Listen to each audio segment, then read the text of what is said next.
안녕하세요. 저는 30대 초반의 여자입니다. 저에게는 어릴 때부터 아주 친한 친구가 있어요. 우리는 한 동네에 살면서 자연스럽게 친구가 됐는데 친구는 어릴 때부터 참 착했어요. 이를테면 문구점에서 좋아하는 스티커를 사도 꼭 저에게 반을 나눠주고 제 것은 한 번도 달라고 한 적이 없었어요. 그러나 착한 친구 덕에 저도 친구에게는 제 것을 나눠주는 게 아깝지 않았어요. 친구나 저나 집에서 외동이어서 우리는 자매처럼 자랐습니다. 우리는 한 동네에서 같은 초등학교, 중학교, 고등학교를 나왔고 대학도 같은 대학에 진학했어요. 주변에서는 자매도 저렇게는 못한다고 할 정도로 우애가 좋았죠.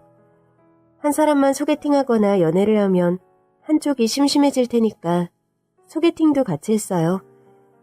다른 친구들은 그렇게까지 하는 건 너무한 거 아니냐고 했어요.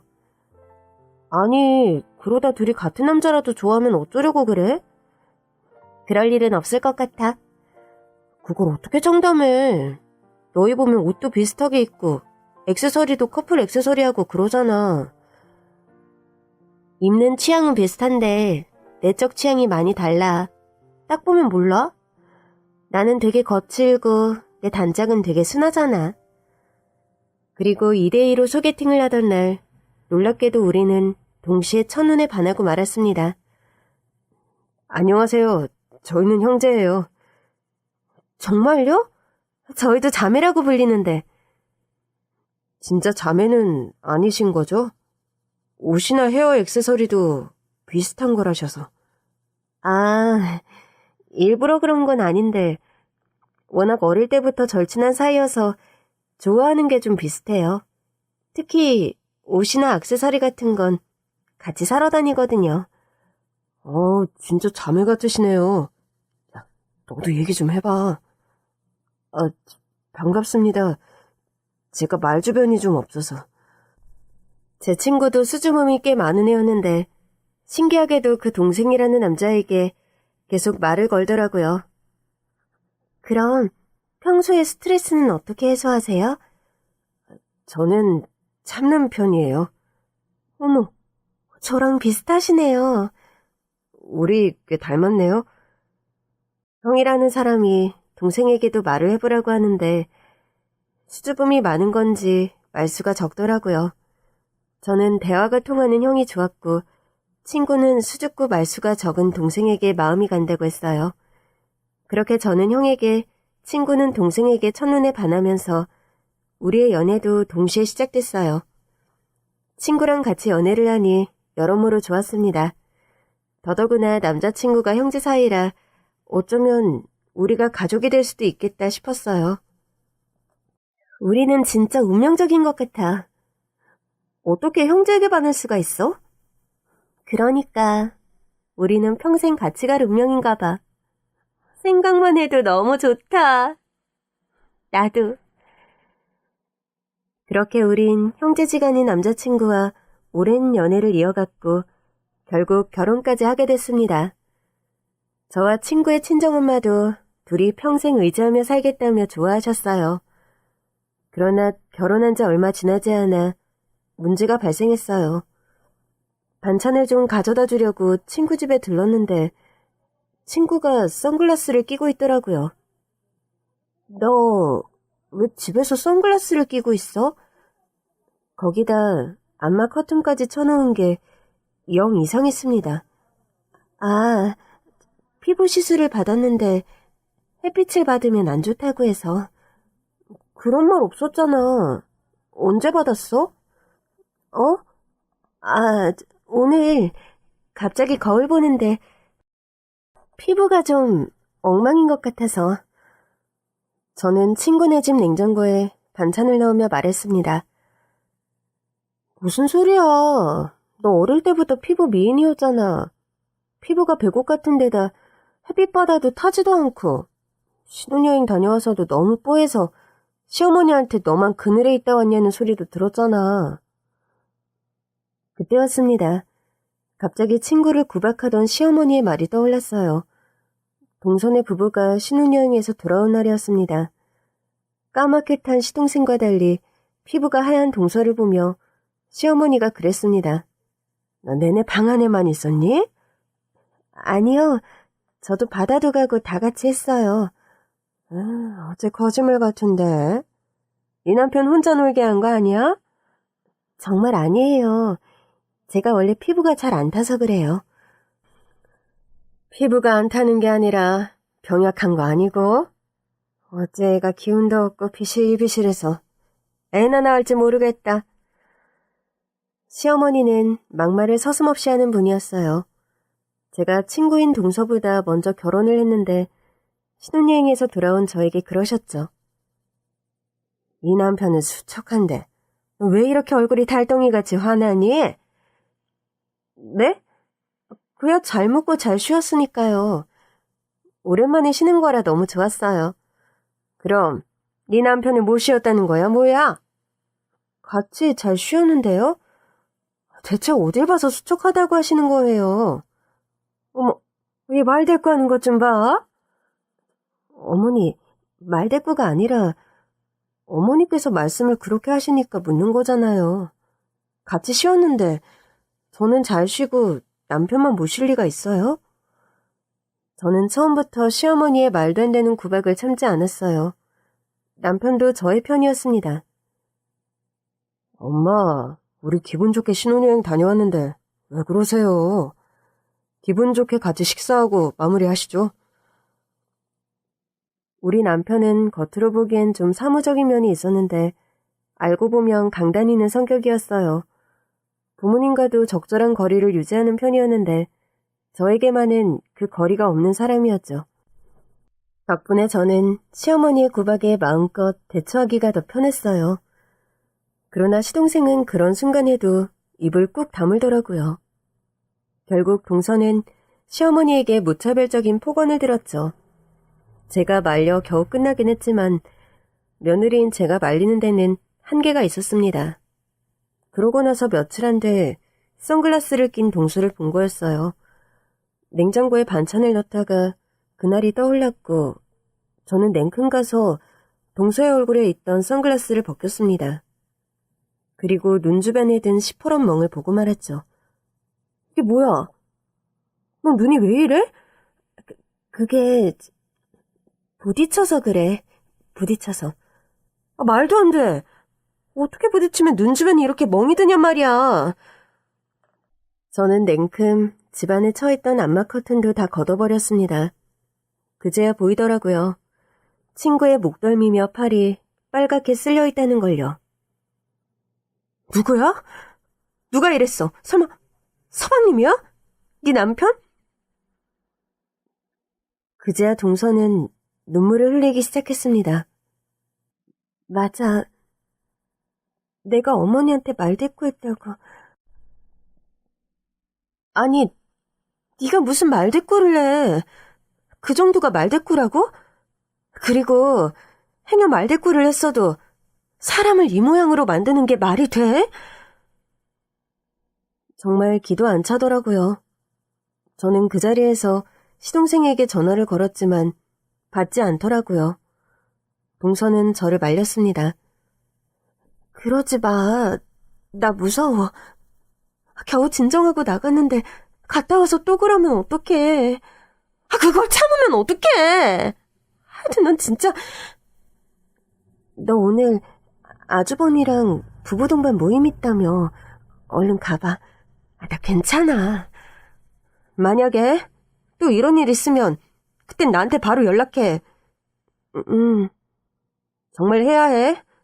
내가 무슨 일이 있어도 올 거니까. 알겠지?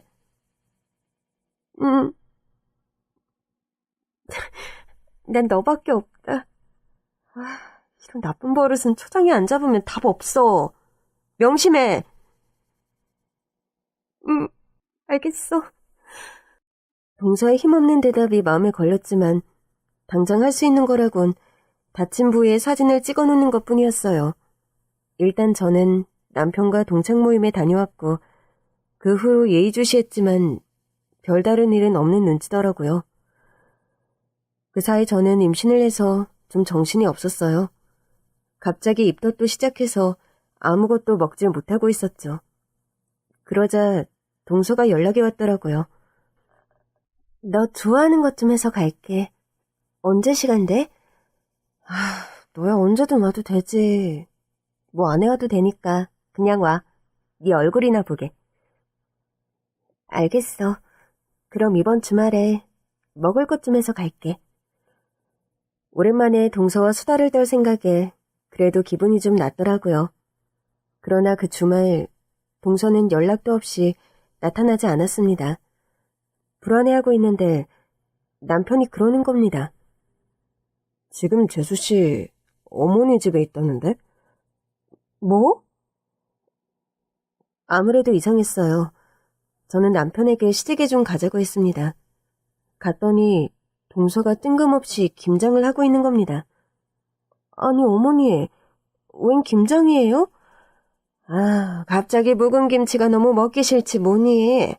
그래서 얘 들어와서 좀 담그라고 했다. 그런데 동서의 꼴이 엉망이었습니다. 마치 쥐어뜯긴 듯 묶은 머리카락도 엉망이었고 옷은 김칫솔 위에서 뒹굴기라도 한 듯 엉망이었어요. 집안에는 시어머니 시동생도 있었는데 김장도 동서 혼자 하고 있었고요. 동서, 꼴이 왜 그래? 김칫솔 위에서 뒹굴기라도 했어? 머리는 또 왜 그렇고? 그게 내가 실수로 넘어졌어. 그때였습니다. 너, 내가 그 말버릇도 고치라고 했지? 형님한테 반말이 뭐야? 그러면서 눈 깜짝할 사이에 동서에게 달려가 동서의 얼굴을 김칫솔 위로 눌러버렸습니다. 어머니! 남편도 놀라서 시어머니를 붙들었어요. 엄마, 뭐 하신 거예요? 재수씨, 괜찮아요? 저는 서둘러 동서의 얼굴을 닦아줬습니다. 그 와중에도 시동생은 꼼짝을 안 하고 소파에 앉아서 TV를 보고 있더라고요. 동서의 꼴을 봐서는 이미 한 차례 괴롭힘을 당한 것 같아서 더 화가 났습니다. 저는 양푼을 찾아 김칫솔을 한가득 담은 뒤 시동생에게 다가갔습니다. 그리고 리모컨으로 TV 전원을 꺼버렸습니다. 그자 시동생이 저를 올려다보더라고요. 형수, 뭐 하는 거예요? 저는 양푼에 든 김칫솔을 시동생 머리 위로 엎어버렸어요. 그러자 시어머니가 더 난리를 치시더라고요. 야! 너 내 아들한테 뭐 하는 거야? 어? 시어머니는 달려와서 시동생 머리 위에 수북히 쌓인 김칫솔을 털어내며 화를 내셨어요. 너 미쳤어? 임신했다고 봐줬더니 지금 뭐 하는 거야? 원래 같으면 너도 와서 쟤처럼 김치 담갔어야 해. 저라면 안 왔어요. 어머니가 김치를 드시고 싶으시면 며느리들이 와서 김치를 담가야 해요? 뭐야? 그리고 어머니도 동서가 저한테 반말했다고 동서 얼굴을 김칫솔에 파묻으신 거잖아요. 저도 시동생이 저한테 형수님이 아니라 형수라고 하길래 김칫솔 좀 갖다 부었어요?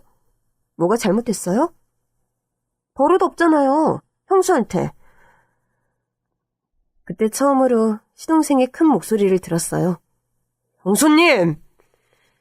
김치를 뒤집어 쓴 채 소리치는데 꼴이 우습더라고요. 서방님이 가장 잘못한 게 뭔지 알아요? 임자 붙였잖아요. 서방님이 가장 잘못한 건 어머니가 이렇게 구시는데도 자기 와이프를 안 챙긴다는 거예요. 어떻게 이럴 수가 있어요. 연애할 때는 얌전한 척 다 하더니 얌전한 게 아니라 무책임한 거였네. 형수님, 이건 우리 부부 사이의 일이에요. 형수가 왜 참견이에요? 그러자 남편이 제 앞을 막고 섰습니다. 너 지금 누구한테 큰 소리야? 엄연히 네 형 아내고 너보다 손윗 사람이야. 형수님이 날 이 꼴로 만들었잖아. 그 전에 재수씨 좀 봐라. 네 와이프부터 보라고. 네가 평생 잘하겠다고 책임지겠다고 결혼한 사람이잖아. 그럼 어머니가 이 말도 안 되는 김장을 시킬 때부터 말리든지 같이 하든지 했어야지. 그래, 오늘은 내가 잘못했다 쳐.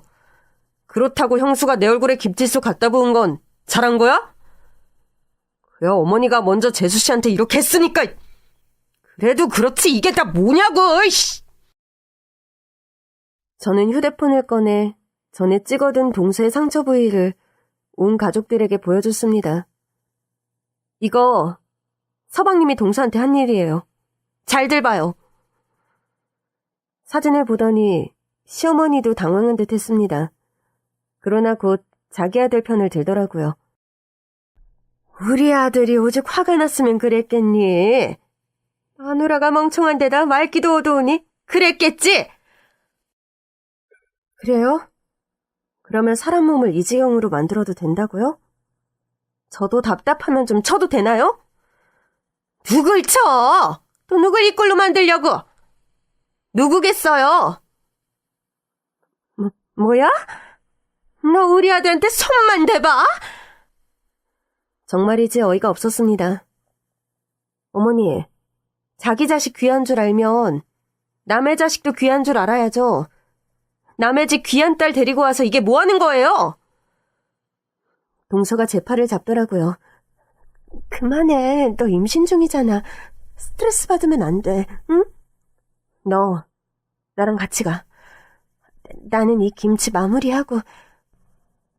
무슨 마무리를 해? 모자지간에 다정하게 하라고 하고. 넌 일어나. 전 동서를 데리고 시댁을 나왔어요. 그러나 동서가 결국 돌아가야 할 곳은 시동생과 함께 사는 집이었죠. 그날 저는 하혈을 했고 결국 유산이 되고 말았습니다. 동서는 자기 때문이라며 괴로워했고 한동안 연락이 없었어요.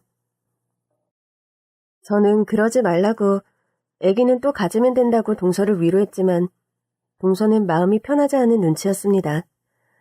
그렇게 몇 달이 지난 어느 날 동서에게서 연락이 왔어요. 나 암이래.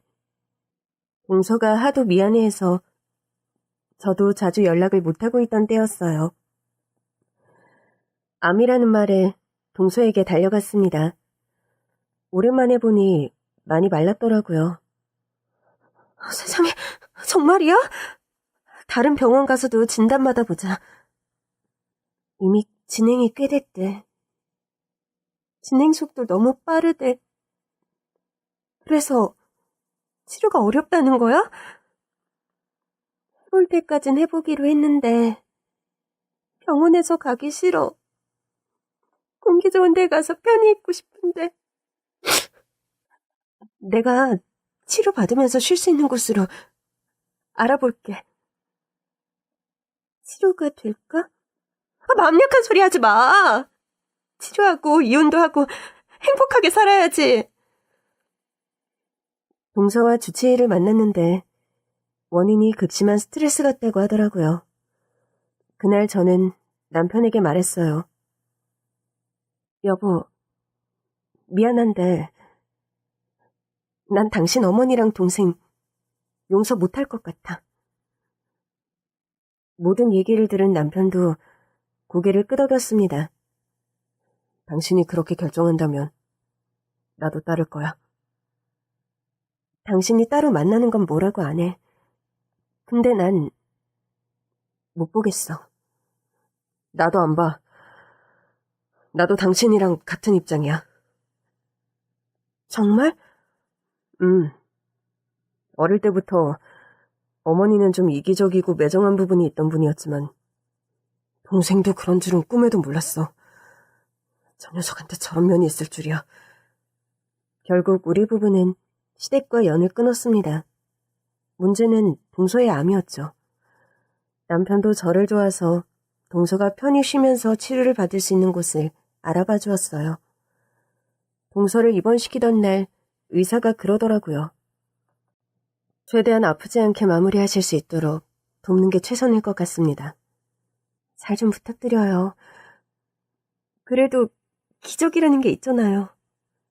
최선은 다해보겠습니다. 그러나 인명은 제천이라고 마음은 비우시는 게 좋을 것 같아요.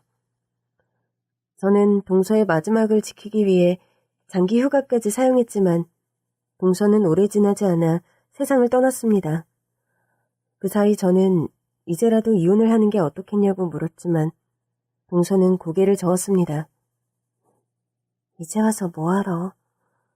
넌 화도 안 나? 그런 사람이 평생 네 남편으로 남는 거잖아. 내 선택이었으니까. 내 잘못이지 뭐. 동서는 끝까지 모든 것을 자신의 책임으로 돌렸어요. 숨을 거둔 동서의 표정이 너무 편안해 보이더라고요. 그러자 저는 절친한 친구였던 동서를 지키지 못한 괴로움으로 장례식 내내 눈물만 흘렸습니다. 그리고 장례식에서 오랜만에 시어머니와 시동생을 봤죠. 그래도 법정 남편이라고 상주복을 입고 있는 시동생이 어찌나 꼴보기가 싫던지. 그러나 동서의 친정에선 이 사실은 모르고 있었습니다. 시동생은 눈물도 흘리고 조문객도 열심히 맞았지만 그의 정체를 아는 저로선 그 무엇도 곱게 보이지 않았어요. 아니나 다를까 요절한 동서의 장례식이 끝나자마자 시동생과 시어머니가 나누는 대화를 듣고 말았습니다. 동서의 사망보험금 10억을 받게 되었다며 지들끼리 좋아서 키득대고 있더라고요. 이제 우리도 살맛 좀 나겠어. 그러니까 엄마. 기가 찼지만 이미 들어둔 보험금을 남편이 받겠다는데 제가 할 말은 없었어요. 남편도 신경 끄자고 하더라고요. 그렇게 세상에서 가장 절친했던 친구이자 동서를 보낸 뒤 집으로 돌아왔어요. 그런데 그 다음날 생각지도 못한 상황이 펼쳐지고 말았습니다. 시댁 식구들이 모두 변사체로 발견된 겁니다. 일어났을 때 남편이 주말인데도 분주하게 채비를 하고 있었어요. 여보, 당신 어디가? 여보 일어났어? 내가 일단 좀 가봐야 할 것 같은데. 왜 이렇게 정신이 없어 보여? 무슨 일 있어? 그게 어머니랑 동생이 변사체로 발견됐대. 그게 무슨 소리야? 어디서? 길가에서. 교통사고 갔다는데 사고 낸 사람이 도망을 갔나 봐. 이게 다 무슨 일이야? 저는 남편과 함께 사고 현장으로 향했고 경찰에게서 경위를 들어보니 더 당혹스러울 수밖에 없었어요. 신고해주신 분이 차가 너무 길가에 서 있어서 처음엔 사고 차량인지 몰랐다고 하더라고요.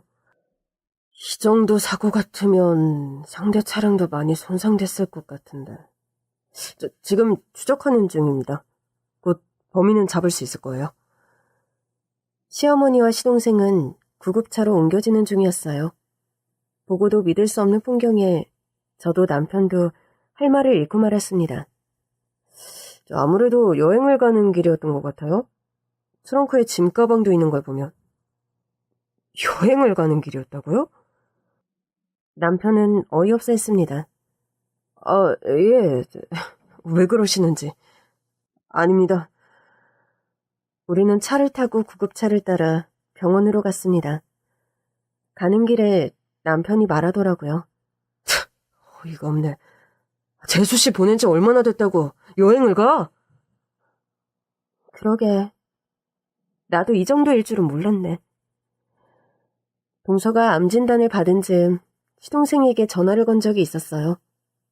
서방님, 저 좀 봐요. 왜요? 이번에도 김치수 준비해서 오시려고요? 동서 얘기 들으셨죠? 동서 암이라는 거. 그래서 뭐요? 그래서 뭐냐니. 대책을 세워야 할 거 아니에요. 그렇게 애틋하면 경수가 세우면 되겠네요. 지금 어디에요? 조금 전까지 동서랑 있다 왔는데 왜 집에는 안 오는 거예요? 난 집에 있는데요. 네? 우리 엄마 집. 지금껏 과묵하고 조용한 줄 알았던 시동생은 지난 김치소 사건 이후 저에게도 본색을 숨기지 않고 있었습니다. 저는 결국 시댁으로 향했어요. 갔더니 시어머니랑 시동생이 나란히 앉아 저를 째려보더라고요. 무슨 일이니? 어머니도 들으셨죠? 동서 암 걸린 거. 아휴, 도대체 그게 무슨 자랑이라고 동네방네 떠벌리고 다니는 거냐? 어머니, 그럼 이게 무슨 흠이라도 돼요? 흠이지. 아파서 골골대는 게 그럼 자랑이야? 어디가 아프면 조용히 치료나 받을 것이지. 너한테는 왜 말하는 건데? 제가 형님이기 이전에 동서한테 가장 친한 친구였으니까요. 하여튼, 아유, 유난이다. 그래서 그 친한 친구가 죽게 생겼으니 어떡하면 좋니? 치료해볼 거예요. 이미 늦었다며. 어머니, 이게 남의 일이에요? 내 일도 아니고 내 아들 일도 아니면 남 일이지 뭐. 어머니 아들 일이기도 하죠. 어머, 얘 좀 봐라. 이제 곧 저 세상 가면 남이나 다름없는데 이게 어떻게 우리 아들 일이니? 그 와중에도 또 시동생은 말이 없더라고요. 서방님은 왜 여기서 지내는 거예요? 아픈 와이프는 어쩌고요? 엄마랑 있는 게 편해요. 아픈 사람 옆에 있어봤자 기운만 빠지지. 이럴 거면 이혼 도장 찍어요. 뭐라고요? 뭐? 지가 뭔데 이혼을 하래? 정말 이상했습니다. 그때까지는 동서이를 남일처럼 말하던 두 사람이 그럴 거면 이혼하라는 소리에 흥분하더라고요. 아니, 이렇게 가족처럼 대하지도 않을 거고 돌보지도 않을 거면서 왜 결혼 생활은 유지하겠다는 거예요? 예, 네가 부부 사이의 일을 어떻게 알아? 네 동서가 이혼한다고 한 것도 아니잖아. 동서는 착해서 못하는 거고요. 이렇게 아픈 사람 모른 척할 거면 이혼을 해야죠. 됐으니까 그만 가봐라. 하여튼 어디서 저런 쌈딱 같은 게 들어와서는 천지분간도 못하고 집안을 쑥대밭으로 만들고 난리야. 시어머니께서 뭐라고 하든 저는 할 말은 해야 했어요. 서방님, 지금 당장 집으로 가요. 동서 상태 안 좋아요. 옆에 사람이 있어야 한다고요. 그렇게 안쓰러우면 형수가 옆에 있으면 되잖아요. 서방님이 남편 아니에요? 이혼도 안 하겠다면서요. 아이 진짜 이씨, 왜 자꾸 이혼 소리예요? 이제와 이혼하면 아무것도 안 된단 말이에요. 그 순간 시동생이 알 수 없는 소리를 했고 시어머니께서 시동생의 무릎을 탁 치며 말했습니다. 야, 너 입 다물어. 그리고 너도 그만 가고. 시어머니께서 급히 시동생의 입을 막는 눈치였지만 그때는 동서가 암에 걸렸다는 사실로 정신이 없었어요. 그러고 나서 남편에게 말한 거였습니다. 이제 그만 시동생 시어머니와 연을 끊고 싶다고요. 그랬던 시어머니와 시동생은 결국 한날 한시에 세상을 떠났습니다. 우리 부부는 연이어 장례를 치르게 됐고 소식을 들은 동서 친정 부모님도 오셨어요. 대체 이게 다 무슨 일이니? 우리 애도 모자라서 어떻게 남편이랑 시어머니까지. 그러니까요. 동서의 어머니는 자기 일처럼 슬퍼하셨고 한참을 우셨습니다. 그나저나 두 사람은 왜 사고가 난 거야? 차마 여행 가는 길이었다는 말이 안 나와서 망설이고 있는데 남편이 숨기지 않고 말하더라고요. 둘이 여행 가는 길이었다고 하네요. 뭐라고요? 여행? 죄송합니다. 아니죠. 사돈 형님분이 미안해할 건 아니죠. 근데 우리 애 보낸 지 얼마나 됐다고 여행을 갔대요. 심란해서 그러신 건가? 그랬나 봐요. 저는 황급히 그랬던 것 같다고 말을 보탰지만 남편은 사실을 말했습니다. 그래서가 아니었던 것 같아요. 죄송합니다.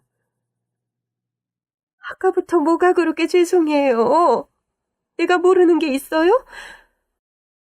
제 동생은 재수 씨가 아플 때도 신경도 안 썼어요. 병원비도 한 푼 안 보탰고요. 그게 무슨 소리예요? 죄송합니다. 제 동생이 이런 놈인지 저도 몰랐습니다. 그때였어요. 동서 어머니께서 혼잣말하듯 말씀하셨습니다. 그런 줄도 모르고 돈을 줬네. 그게 무슨 소리예요? 돈이라뇨? 아니, 우리 애 떠나기 전에 애 병원비가 많이 든다고 김서방이 연락이 왔었어. 돈을 좀 보태주실 수 있냐고. 네? 서방님, 동서 아플 때 돈 한 푼도 안 냈어요. 대체 우리 딸은 어떤 사람이랑 살았던 거니? 죄송해요. 저도 중간에서 보호해보려고 했는데 실은 동서가 스트레스가 많았어요. 그래. 병원에서 암이 생긴 것도 스트레스 때문이라고 했어. 말씀 못 드려서 죄송해요. 동서가 친정에서 모르셨으면 좋겠다고 해서요. 그래도 넌 말을 해줬어야지. 넌 우리 딸이랑 세상에서 가장 친한 친구기도 했잖아. 죄송해요. 우리 딸이 그런 대우를 받고 살았단 말이야? 근데 돈이 어디서 나서 주셨어요? 아저씨 돌아가시고 형편도 어려우신데. 딸내미 병원비라는데 어떻게 해서든 줘야지. 카드 현금 서비스도 뺏어주고. 네? 왜 그러셨어요? 동서 병원비 부족한 건 제가 냈어요. 그랬어? 그럼요. 병원 알아보는 것부터 저랑 신랑이 다 했는걸요. 그럼 김서방은 뭐라고? 그게... 차마 말을 못하고 있던 그때였습니다. 장례식장에 화려한 차림의 여자가 등장했습니다. 여기 상주가 누구예요? 남편을 찾더라고요. 전데요. 누구시죠? 누구긴요. 조문했죠. 좀 닮은 것도 같네. 형이신가? 누구 조문을 오신 거죠? 당신 동생이요. 네. 네? 내가 진짜 어이가 없어서. 아니, 같이 놀자고 오고 있다고 하더니 이렇게 죽어버리는 게 어딨어요? 이제야 와이프 떠나고 좀 속 시원하게 만나나 했더니. 그게 무슨 소리입니까? 나랑 만났던 사람이라고요. 와이프 곧 죽는다고 나더러 결혼하자고 했었다고. 내 동생 상간녀라고요? 단어가 너무 상스럽다. 상간녀라니. 동생이 자기 와이프 안 사랑한 건 형도 알 거 아니에요. 함께 이야기를 듣고 있던 저와 동서의 어머니는 기함하고 말았습니다. 저기요. 남의 장례식장에 와서 이게 무슨 비매너예요? 나가서 나랑 얘기해요. 나도 상복 줘요. 뭐라고요? 내가 저 사람이 사랑한 여자라고. 그러니까 나도 상복 달라고. 그때였습니다. 동서 어머니가 상간녀의 머리채를 휘어잡으셨어요.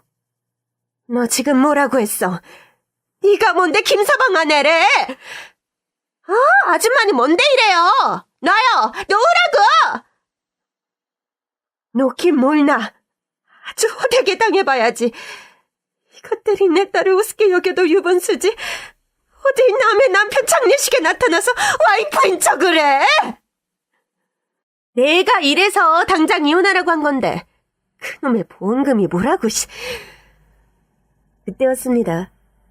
동서의 어머니의 손에 힘이 풀렸어요. 상간녀는 씩씩거리며 동서 어머니의 손에서 벗어났습니다. 이거 무식한 아줌마가 다 있어. 아줌마, 뭔데 이래요? 뭔데 내 머리채를 잡냐고? 내가 신고할 거야. 보험금이라니. 이게 다 무슨 소리야. 내 남친 와이프 앞으로 생명보험이 들어있었다고요. 무려 10억짜리. 그래서 내가 기다려준 거야. 그 와이프 보내고 오라고. 동서 어머니는 놀란 눈으로 저를 보셨어요. 이게 사실이야? 저는 사실을 말할 수밖에 없었습니다. 동서 장례식 끝나고 서방님이랑 시어머니가 하는 소리를 들었어요. 동서 앞으로 낸 보험금 받을 생각에 신이 나 있더라고요. 뭐야? 내 딸 장례식에서 신이 나 있었다고? 죄송해요. 보긴 했는데 그냥 모른 척 했어요. 어차피 나오는 보험금인데 제가 막는다고 못 받는 것도 아니고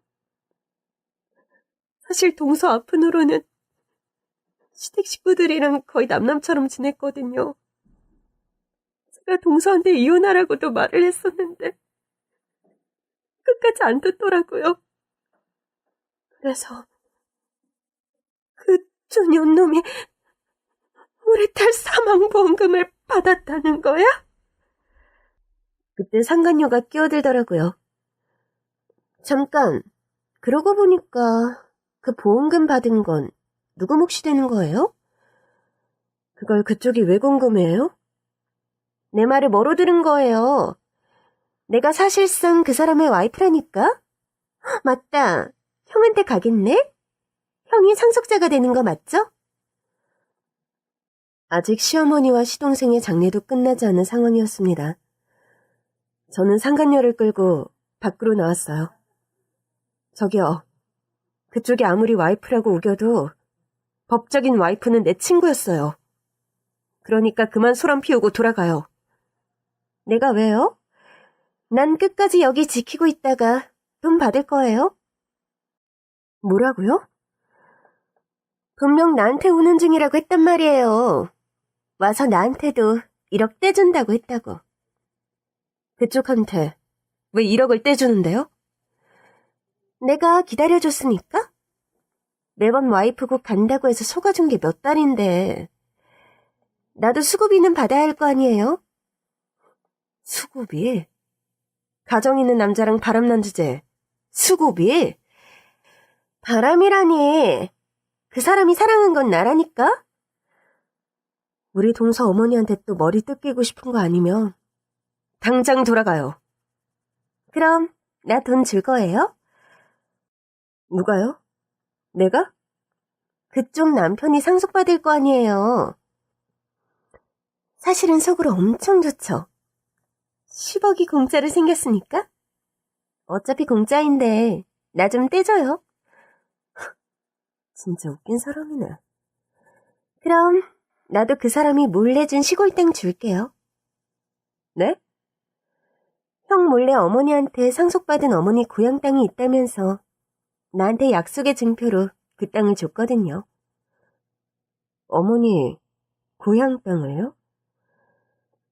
시어머니의 고향 땅이라면 저도 알고 있는 재산이었습니다. 물론 아직 재산 정리를 해보지 않아서 땅이 다른 사람에게 넘어간 줄은 모르고 있었어요.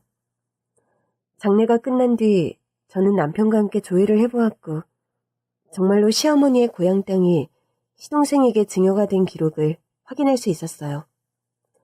상간녀의 말대로 그 땅은 또 상간녀에게 증여되어 있었습니다. 저는 어이가 없어서 남편에게 말했습니다.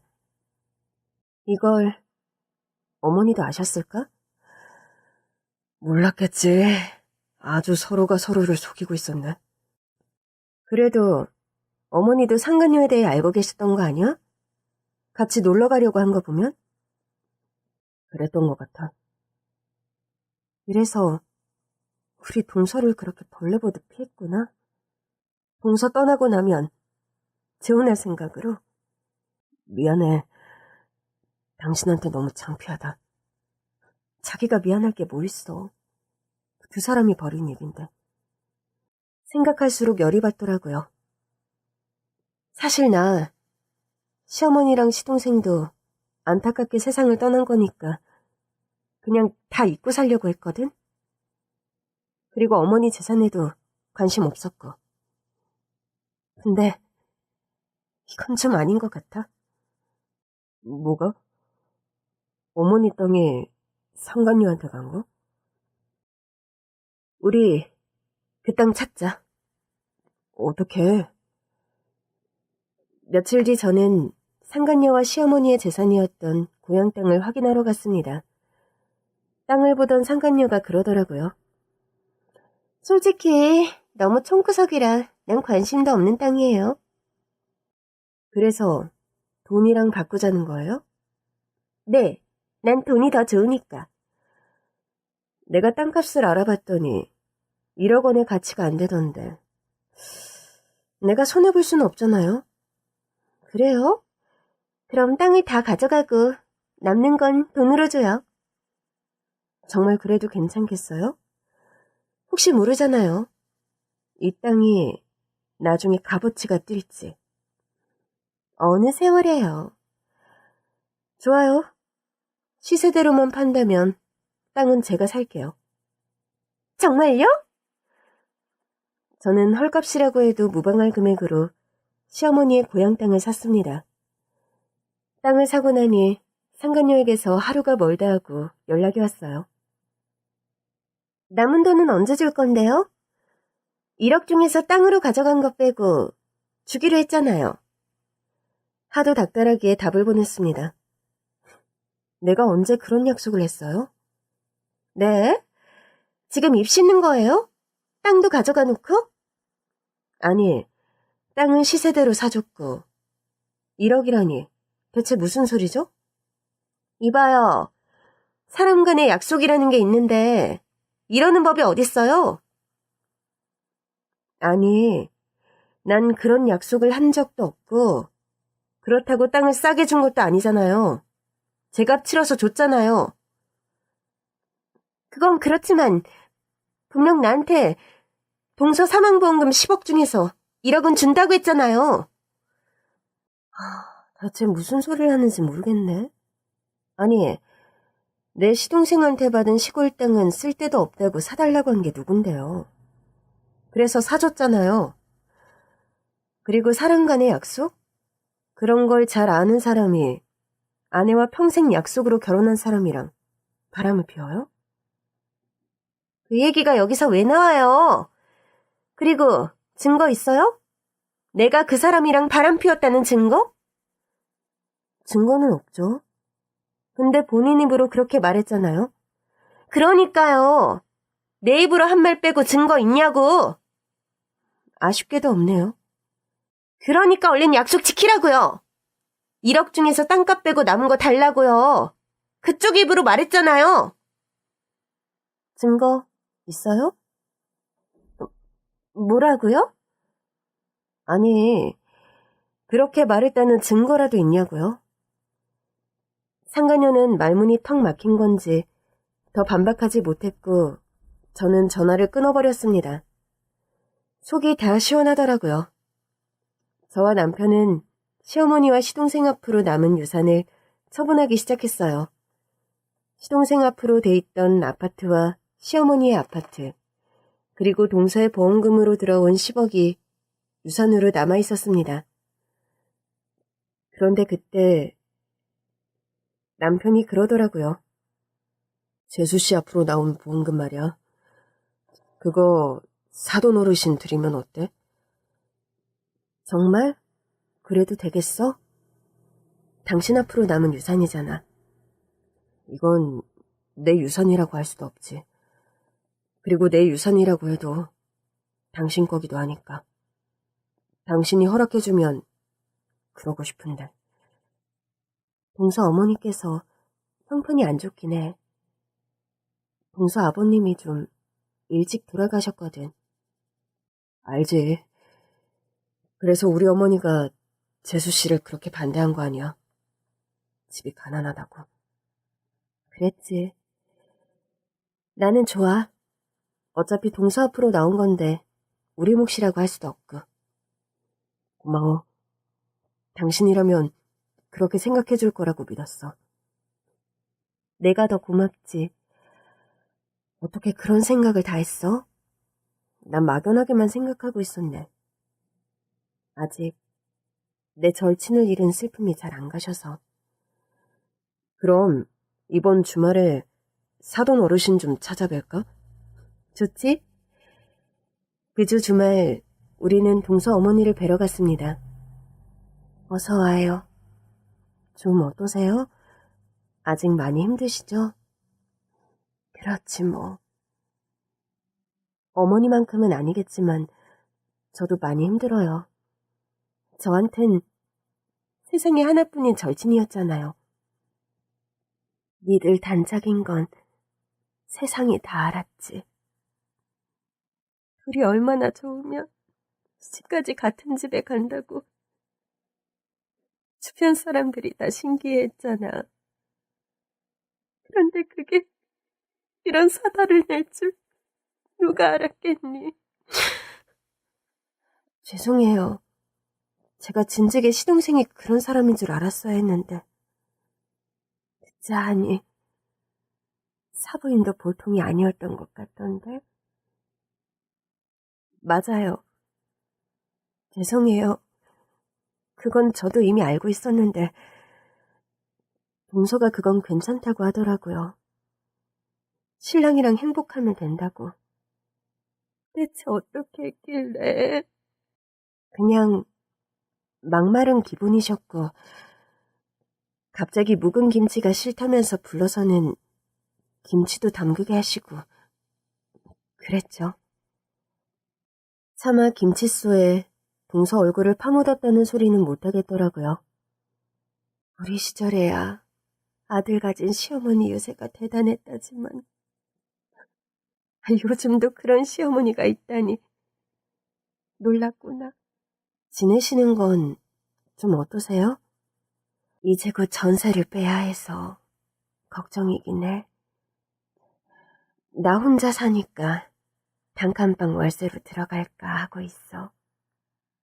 우리 딸 있을 때는 엄마가 월세방 사는 건 못 본다고 난리였지만 이제는 딸도 없고 제가 있잖아요. 아줌마도 아시죠? 우리 자매 소리 들었던 거. 그래도 너도 시집가서 정신없이 살잖아. 나까지 신경 쓸 거 없어. 저는 남편에게 눈빛을 냈고 남편이 동서의 어머니께 돈을 건넸어요. 이거 따님 앞으로 나온 보험금입니다. 설마 장례식장에서 말했던 그 돈이요?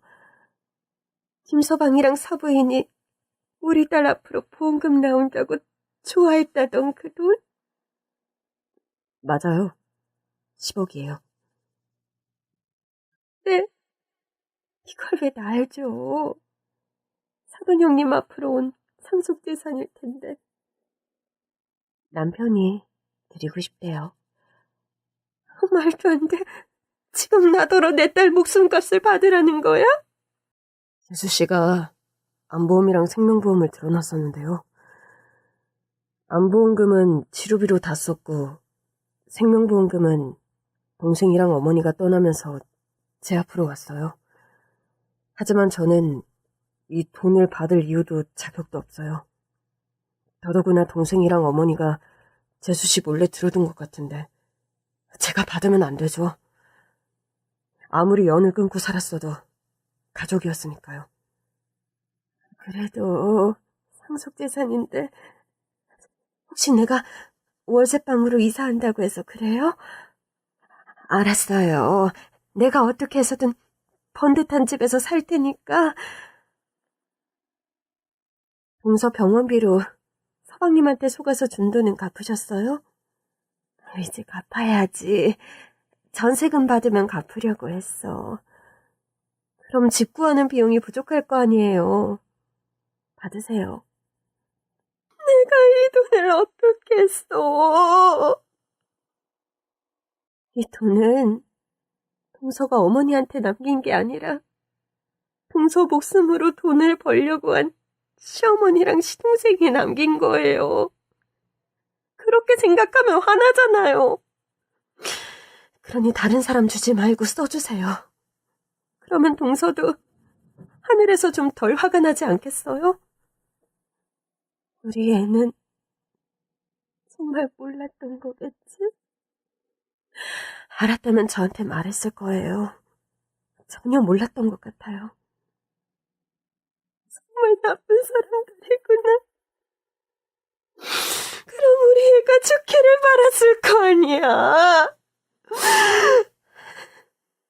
그러니까요. 그래서 동서가 암으로 진단받았는데도 그렇게 무덤덤했나 봐요. 아, 죄송해요. 제가 사과드릴게요. 그런 소리 말아요. 딱 봐도 얼마나 좋은 남편인지 알 것 같아요. 우리 딸도 절친이 좋은 남편 만나서 잘 사니까 그 동생도 좋은 남자라고 생각했던 것 같아.